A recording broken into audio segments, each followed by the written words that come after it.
Yeah, Happy like, Sun Happy Sunday morning. thank you, Steve. Thank you. Um, I know we're here to talk about, the upcoming David Bowie convention that's happening in New York in a few weeks, but I wanted to talk to you about your history first, if you don't Yeah, of mind. Is course. that Not cool? at all. Not at all. I understand you started hearing like R&B and religious music when you went to your father's church, who was a minister. When did you realize that you wanted to actually start playing music? Um, well, that's rather the question whether I started playing music was an issue of passion. We don't really have a choice. Passion is what kind of gets us going. So when I was 10 years old, my dad gave me the guitar. And of course, like anybody else, you just want to play, play the damn thing right. But you only know a limited amount of chords. I'll tell you what happened that really made it important. Because I only knew three chords, my father gave me an opportunity to go to a music store, and I picked Mel Bay's Guitar Dictionary that had 1,200 chords. To me, that was like nirvana. Well, I learned this chord called a dominant seventh chord. It's basically a blues chord. It's pretty funky. And although I had the regular major chords, just three chords that I used to play, G, C, and D. And so no matter who came to sing at the church, that's what I would play. I developed a good ear, by the way. But then I learned how to play the seventh chord. That's the dun dun dun dun dun dun dun dun dun dun dun dun dun, that kind of rock and rolling. Well, man, I got put in discipline so much because I was funking it up and I was making it. You're not supposed to shake your butt to the music at church. And I think that's when I understood the power of music. That one chord could get me in trouble. One day, if I had played a minor chord, everybody would have been crying. But no, I had to learn that dominant seventh chord. And when I did that, I realized that, man, I can really move people, even even if it's in putting me in discipline. So I think that's when I kind of realized the power of music. And because I had a very good ear, I developed the ability to listen to the singer and immediately find out what key they're singing in. Then I could do all the damage I want in their key. So I think How old were you when you I started started playing? I started at 10 years old, 10. and I then got the responsibility to play at church, at my father's church. It's an obligation you set on yourself. And plus, I was a kid. Why not? The next thing I know, my father died when I was 14, 4 years later. I made my way. He gave me his blessing as far as guitar is concerned, and I made my way to the Apollo Theater because I was with one of my best friends, Luther Vandross. And from there, I joined a troupe at the basement of the Apollo Theater, and I was only like 16, 17 years old. So music totally grabbed me. I really didn't have a choice. That was going to be my next question. I know you joined the house band at the Apollo when you were pretty young. Um, what do you remember about the artists that you were backing back then? Because you backed a lot of famous artists at a young age, didn't you? Well, what happens is that I was a young kid, and the musical director for the troupe, which was called Listen My Brother, he thought I could play too. So he basically told me, hey, I'm going to play some after hour joints, and I want you to join me. And so that's what happened when I started. And then the next thing I know, he tells me that I want you to play at the amateur hour. I said, sure. So I played there. And then every time the guitar player couldn't make it in the Reuben Phillips Orchestra, I would get a come on up. Now, I was in the basement of the Apollo Theater, and I couldn't be called to play with the Reuben Phillips Orchestra because the Apollo was a union house. And you used to have to show your union card. The local 802 would Yeah. show me your union card. If you didn't have a union card and you weren't paid up member, you weren't allowed to play. Well, they hid me in the basement, and I used to run upstairs to play for whatever it was that was happening. So having these bands is difficult to remember who you played for because they had sole reviews. So you would have three and four acts that you would play for. Just read the music. You don't really consider who you're working behind. And plus, I was a young kid. So even if I knew who it was, I didn't know who it was. I was still in church, man. So you have Esther Phillips, you have James Brown, you have the main ingredient that played there. It was a lot of R&B acts that passed through the Apollo Theater. So it was more of an incidental that I worked with these people, as they came through.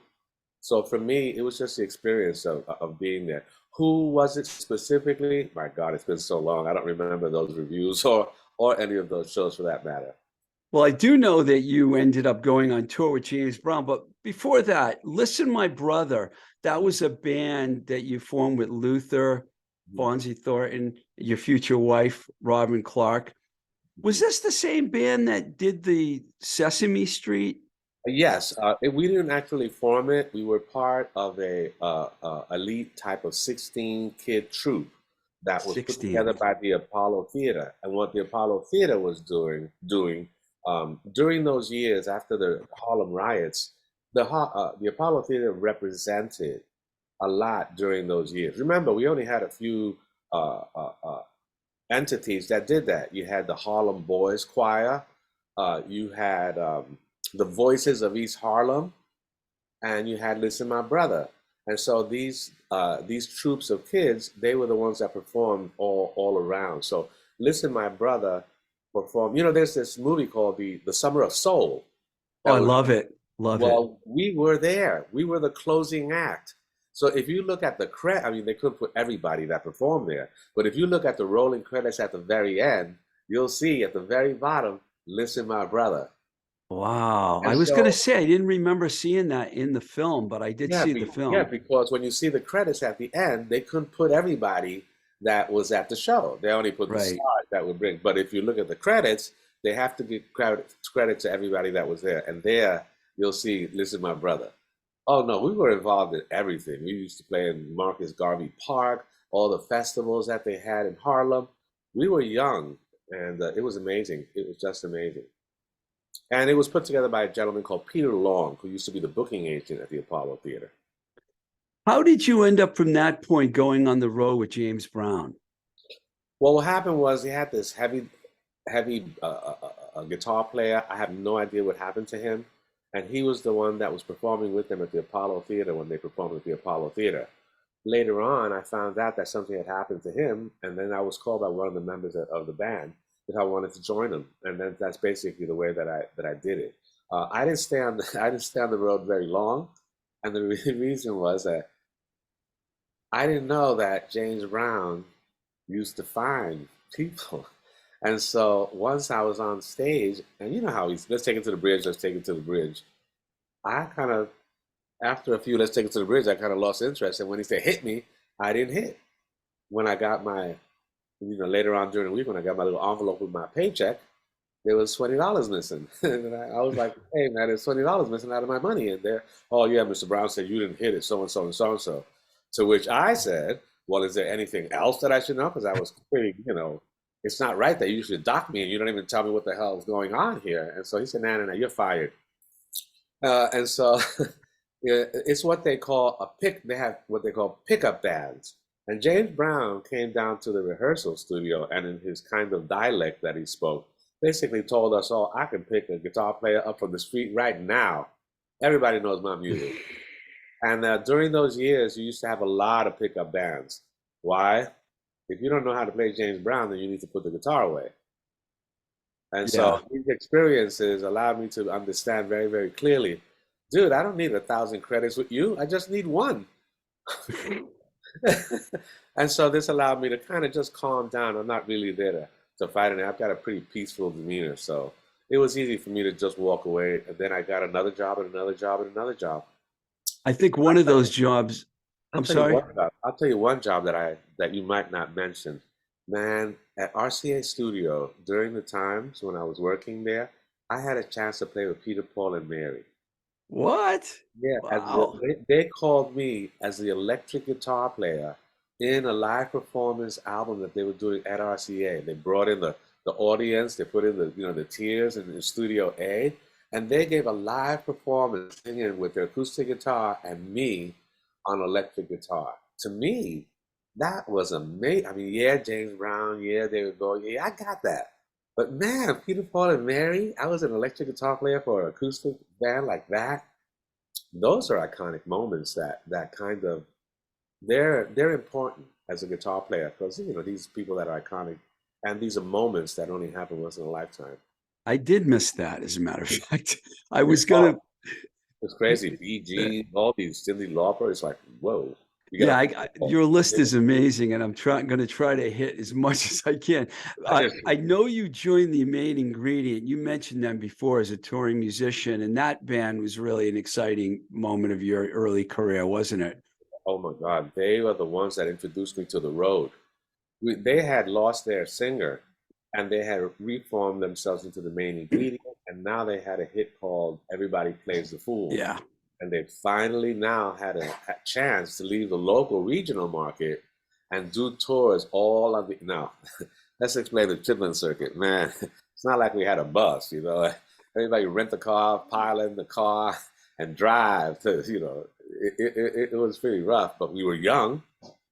We had a hit, and we were going to do every show that came up. And so the beginning of everything started with the Main Ingredient because that's the real touring scenario that I was looking for. Plus, I was married during those Listen My Brother years. I wasn't playing around, so I met Robin and I got married. So going on the road with the Main Ingredient, I had a job. You got married pretty young, didn't you?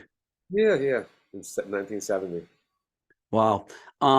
What was it? So you did the Main Ingredient for a while, pretty Yes. much. Were you already involved with the RCA Records session playing at that Yes, point? that's when I started getting a lot of session work. And so whenever I come back, because you know we might do a week here or 3 days there, and so I would be able to come back again. We were staying on the East Coast, and so my session work really started to take off as well. Remember, my wife Robin was already doing sessions when she was like 17, so we were already working in the jingle industry, doing commercials, doing sessions. So we kind of had everything going on at the same time. Robin and I always, like every time I would do one album for David, I would do 4 albums for somebody else, or commercials, or jingles, or writing, you know. So we were pretty multifaceted individuals, and as a couple, we were pretty dynamic. I know that you were at RCA and you get called in to work on a Lulu recording. And I guess that's when part of this big part of the story starts. How did you end up recording with Lulu? Was it just because you were part of the staff here? And what was it like when you first met Lulu? Because I think I heard in an interview that you had known yet that David Bowie was the producer of that project. Is that correct? That's exactly, well, it's almost correct. I'll fill in all the details for you. It was actually Tony Sylvester, the singer from the Main Ingredient. I was Oh, working with Bert DiCoteau, and Bert DiCoteau was one of the arrangers for RCA. And so Tony Sylvester hooked me up with him, and through him, I started doing the session work. So I got a call for a session job. It was titled Lulu. Now I know who Lulu was because my wife and I saw To Serve With Love, and yeah. we were like, Sidney Poitier, Lulu. And look, respectfully so, she was a great blue-eyed soul singer. And so I was like, I could definitely accompany her. I won't be put on discipline this time. I play like 7 chords. Uh, but like any session, you show up, and what you get is basically the rhythm section. There are no tracks. There's nothing there, so the singer's not going to be there for a while. So I never met Lulu. What You I did did it? was no, because I got there, and who was there was the rhythm section: bass, drums, guitar, and piano. And so we have to lay down the foundation, and then later on they might call in the string section or a horn section. Then they call in the background sessions. Somewhere along the line, Lulu might come in and do like a scratch vocal to later come Yeah. back to do the riff. So she wasn't there because there was nothing for her to be there for. And she wasn't there when they were putting down the rhythm section because the producer is basically handling that. And who comes out as the producer? David Bowie. Now, under the circumstances, we didn't know anything about who David Bowie was. I mean, in hindsight, I do remember, Midnight Special, where you saw this guy in tights and the orange hair and the Spiders from Mars, and you saw it for a second. It was an oddity. Out of sight, out of mind. Boom. Okay, maybe I saw that. And that's it. Because remember, he had no true presence in America at the time. So out comes this real light skinned, 98-pound, red haired Brit with this lovely accent that I was like, hey, cool accent, man. And that's the way I met David. It was rather incidental. What was pure was that I invited him to come to my house. Put some meat on those bones. My wife would, get off the road for a minute, and he came. That's what did it. He came. He came to Queens. I was living in Queens. He actually had his limousine. Knock knock. There he was. He came to visit me in Queens, and that's where I met David Bowie, and that's when we started to bond. He asked me Wow. he asked me if I wanted to go on the road, and I was like, sure, it depends. And I actually turned them down 2 and 3 times until finally they were able to pay the money that I needed. Because remember, I was married, so unless you unless you give me the money, my wife and myself, I'm not going to go down. I don't even know you like that. And so finally, we were able to come to terms with the financing because remember, I was working with the main ingredient, so it wasn't like I needed a gig. And that's basically the whole Lulu story. I never met her.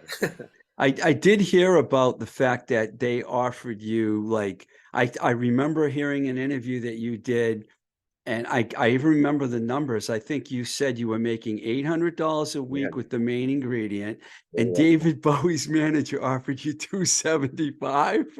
yeah. And it was like I had to stop. And let me tell you, at that point, not understanding what I was getting myself into, and coming from this whole R&B world, I actually got a white manager.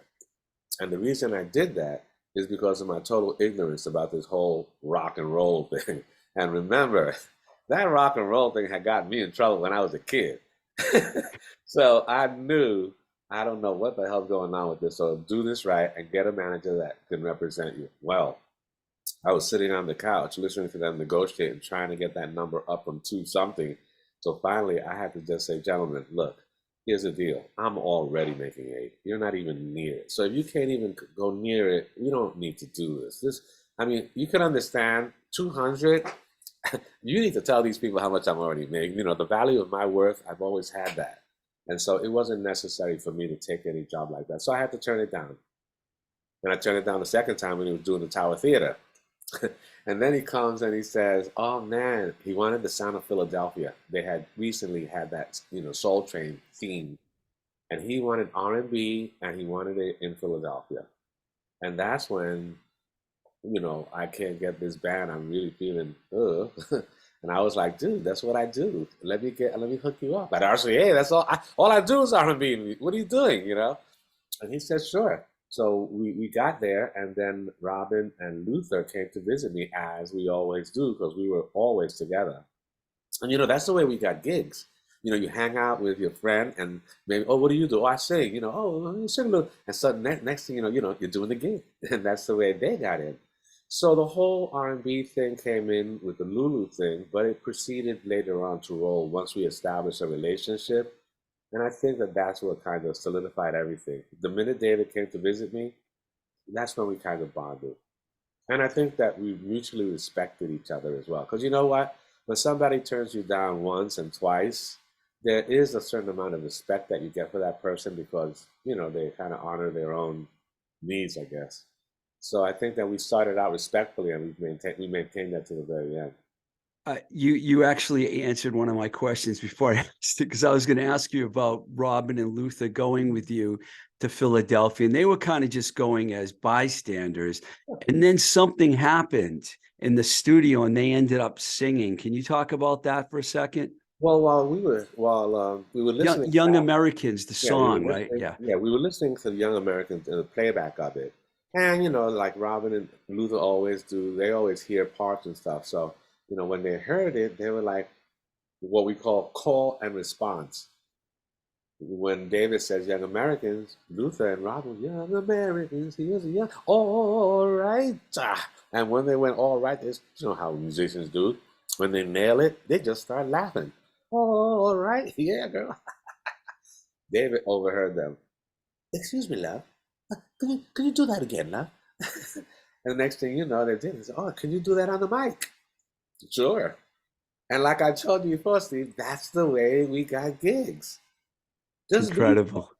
And the minute David, and look, to David's credit, David has a wonderful vision. He has a wonderful ear.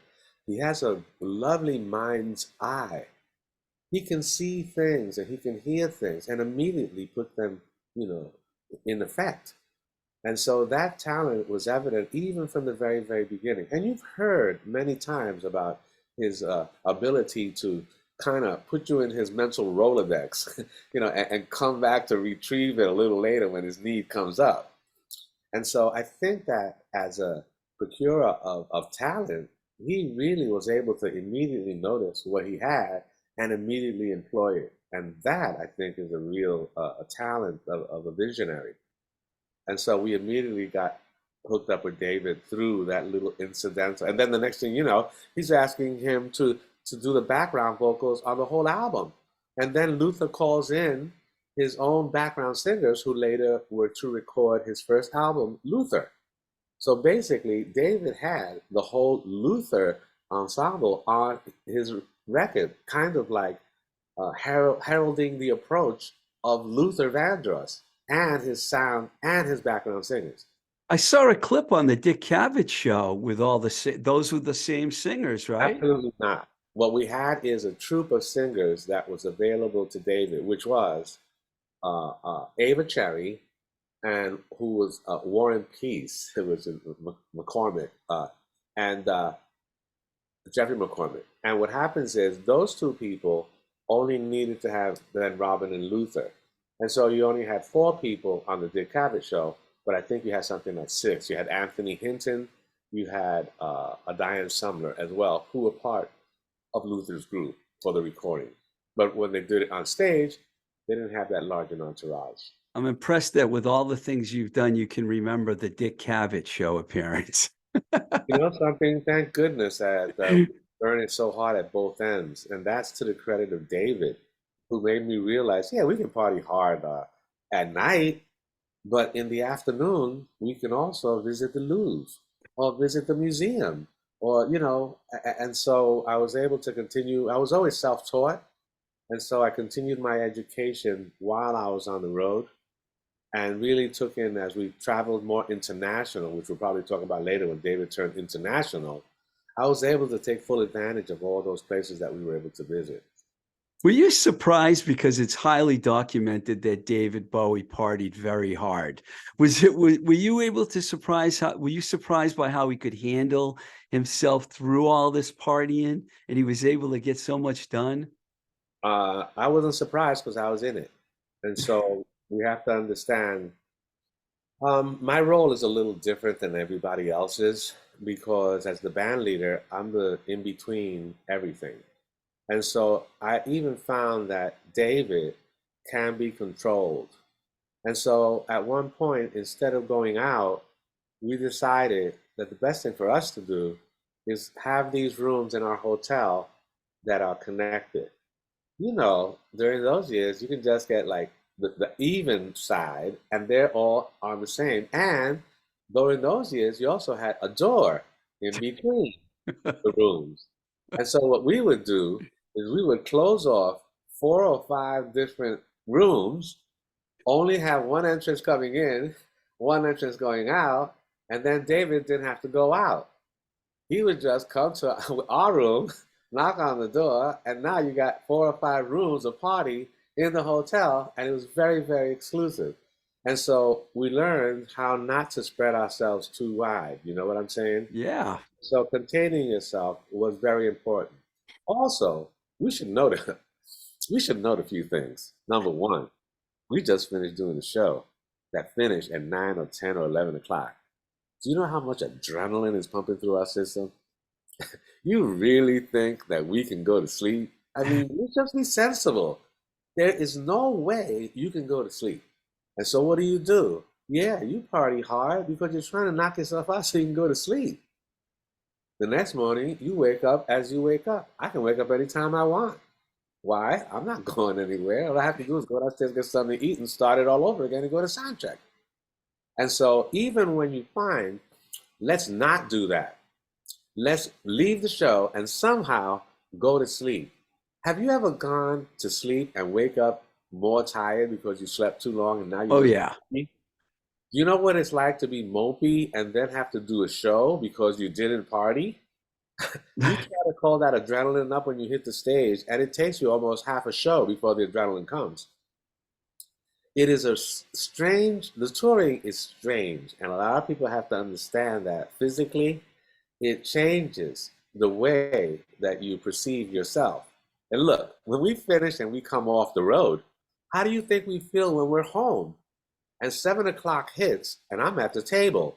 And for some reason or other, I feel all this adrenaline pumping through my system.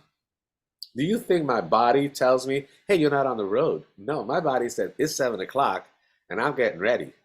So even if I'm home, my body is still wired for the road. I So get that. it's a, I didn't mean to meander into that, but it's better for people to understand that when you're on the road, this issue of how you party and what you do, in a way, is part of the Part social of it. class that you get into when you start dealing with shows and touring and adrenaline and everything else. And look, everybody wants to buy you a damn drink so that they can get closer to you, which means, man, you gotta be careful about who's buying you drinks. After you did the Young American sessions in Philly, I think you guys did a little touring before you went to New York and recorded, which ended up being quite a situation. We got to talk about this because I think the way I understood it is David wanted to cover Norwegian Wood, not Norwegian Wood, Across the Universe, and he had John Lennon come down, and that's when you guys did Fame, which is a song that you co-wrote. Can you talk about that whole experience? Because that had to be quite something for a young person like yourself to experience. It was pretty amazing, but we must remember that I'm not going to speak about that as I am now in hindsight. I have to speak about it as a 20-something-year-old in the studio. And so we had recorded this song called Foot Stomping. And although we recorded it, sometimes things don't end up sounding the way you want them. They're kind of dull sometimes for whatever reason. And as you know, every song that you record doesn't actually make the album. Right. And so you have these, you have these songs in the can, they call it. So one of them, Foot Stomping, David did like that little line that I played on Foot Stomping, so he kept it. And he had to cut the tape so that it would have what we call a blues format, which is like Louie Louie, dun dun dun, bum bum bum bum bum bum bum. That's basically a blues progression, and Yeah. that's what Fame is. So just that little piece was happening, and so he was waiting for John Lennon to come by, who came by with May Pang. Um, and as always, hey man, you want to sit in? We're just grooving on this, pretty easy, it's just a E A, yeah, sure, sure. Takes an acoustic guitar, plays a little something in the blues. We record it. He kind of has this ability, and once he kind of puts the acoustic guitar and he kind of like lowers his chin to where it almost touches the guitar, and he slumped over and and that little thing David saw sounded like pain. Now, the inspiration behind the lyric, let's not get it twisted. I do music. I don't do lyric. Right. David does lyric. So on the issue of the name and the story and the inspiration behind it, I do remember that whole issue of, find out where that sound is coming from is Lennon. So they wanted to go to have dinner. And I was, come on, Carl, we're going to go have dinner. Now, I'd heard something on that tape in my ear, in my mind's ear. And so I wanted to lay it down. So when they invited me, I was like, you know something, David? I kind of hear some tracks. And look, I come from the James Brown. Wait a minute. I thought I was going to be the only guitar player. There were 3 guitar players when you play with James Brown. 3. So you got to find your part, lay it down, and do not disturb that groove, because the other 2 guitar players have locked in this thing, and you're just a little part of the whole. So don't disturb that groove. I kept hearing these other 2 and 3 guitar parts in my head about what I could put with that little line that I had already given him. And so when they were getting ready to go, I said, you know what? Let me stay. I'd like to lay down these parts before I forget them. So if you don't mind, just, let me get the work done. And they were like, okay, see you later. I turned to Harry and I said, okay, let's go. Lay down some parts that we liked, and then we figured out which ones really go well together. And then when David came, hey man, listen to this. And when David heard that, he was like, oh my God. I hear something, I hear something. Let me put down this line. Da da da da, boom, bap, boom, bap, ba ba ba. It's like, even if it's funky, let me throw a wrench in there. Let me just put that seventh chord in there, make me put me in discipline. Boom. And basically, he had enough insight and enough vision to leave it alone. Don't disturb the groove. That song had the deepest pocket that it was, not only was it funky, it was mysterious. It creeped along and it had air. You know what I'm saying? And it was simple. And so when I was in the supermarket and I heard that song being played, and I went, oh my God, that's me. So yeah, the whole thing with Lennon and Bowie and me, and then I got credit. Oh yeah, you I did. mean, I was 20 something, recently married, and I just wrote my first #1 hit with David Bowie and John Lennon. Now let me tell you a little backstory. When we were doing Young Americans, David fell in love with funky music that Luther had written, which later turned out to be called Fascination. Oh yeah. Well, I don't have the right to say funky anything because I'm a white Brit, and so I can't tell anybody what funk is. And look, he understood and had so much respect, and you saw that evidently when he performed on Soul Train and on MTV when he asked them about, why aren't you playing black music, etc. And so this is the wonderful part of getting that credit, and suddenly I'm there.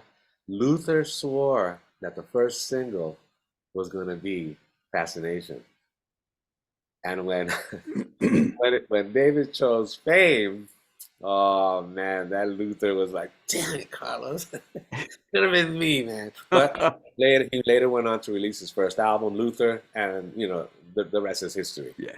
Did you know when you first heard Fame, the finished version, that it would be as big as it was? Hell yeah.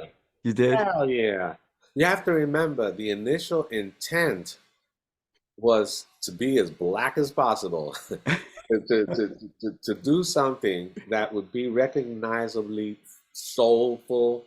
Now, he had beautiful ballads that also showed his soulfulness. The soulfulness of David Bowie was totally evident in that album. And so, Who Can I Be Now? He had amazing ballads, but he knew that if you want to get on Soul Train, you better have something funky. And look, remember what was playing during those years, Steve? It was like the Captain and Tennille. There was all these real kind of like, Paul Anka. I mean, they were still there. We're of that age. You know what I'm talking about. Yeah, I know And what you're so talking this about. type of music to come out, and look, they didn't know who the hell that was. Suddenly you realize this is this white Brit who we just saw in spandex. Two, that doesn't look like the Spotties from Mars, nor does it sound like the Spotties from Mars. So it was, in fact, a strange anomaly that we would again see this character with a new face. And so I think that was the impact that David Bowie showed and continued to show, decades later. The ability to look at the market, see will it will sustain, and then morph into that role. I just think that whole choice, it's kind of kismet. It's not by chance. I think that you take your chance the minute you walk into the arena. And so having the courage to walk into the arena is not really courage. I think that what we're looking at is that essence of valor. David was Yeah. extremely valiant. And so courage is cute when your back is up against the wall and you have to fight. You recorded Station to Station after that in LA, which many people do regard as like one of the most significant albums that Bowie released. Why do you think this record is so special and has gotten such critical acclaim? I mean, aside from the fact that it has great songs, because you were heavily involved in that record.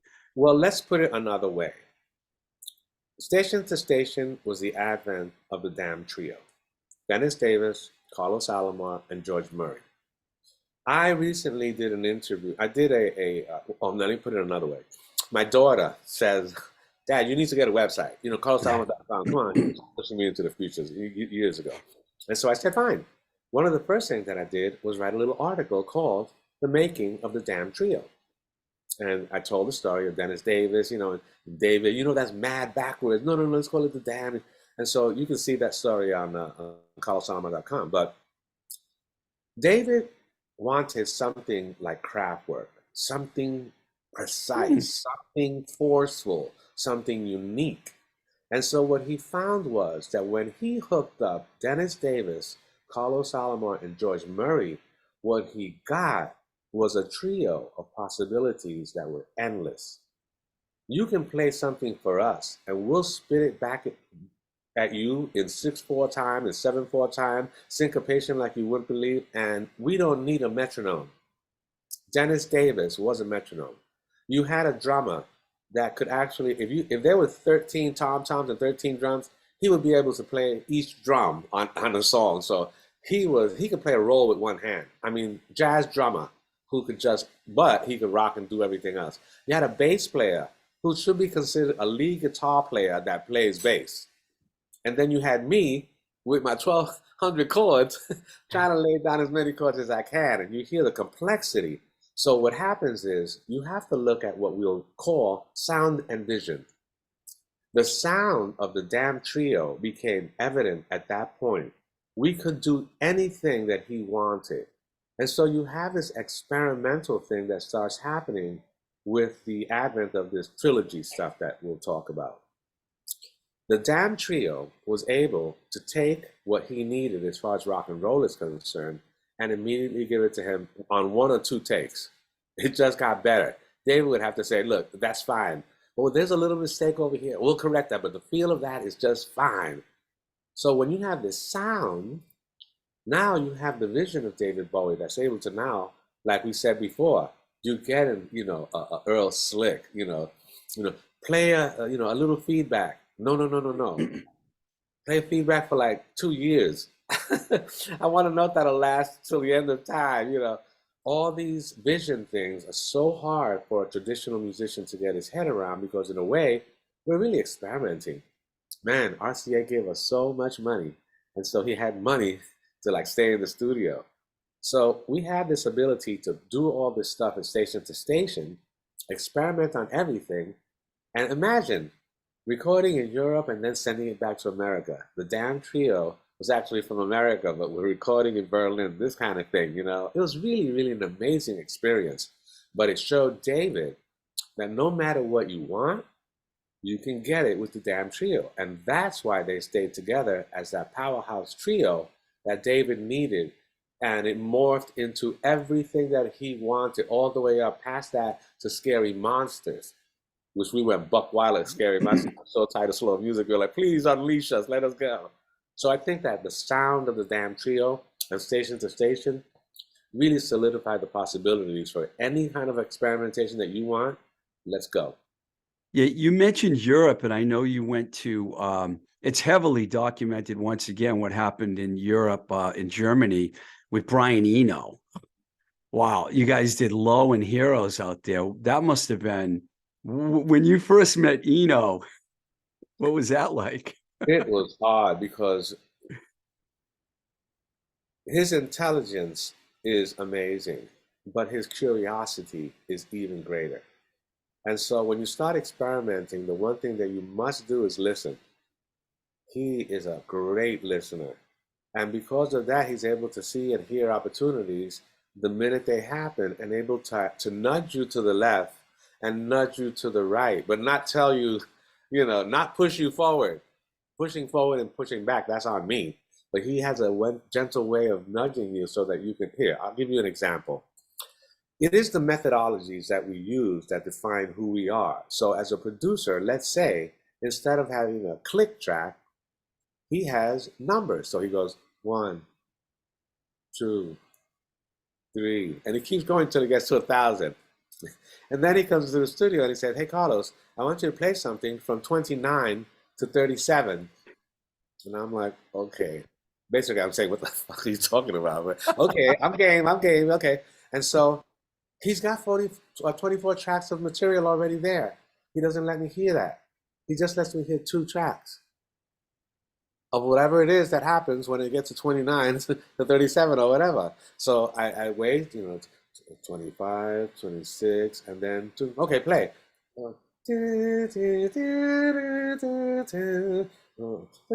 Okay, how's that? Yeah, well, I'm in the right key. I play this. It seems to be fine. Okay, come on in, Carlos.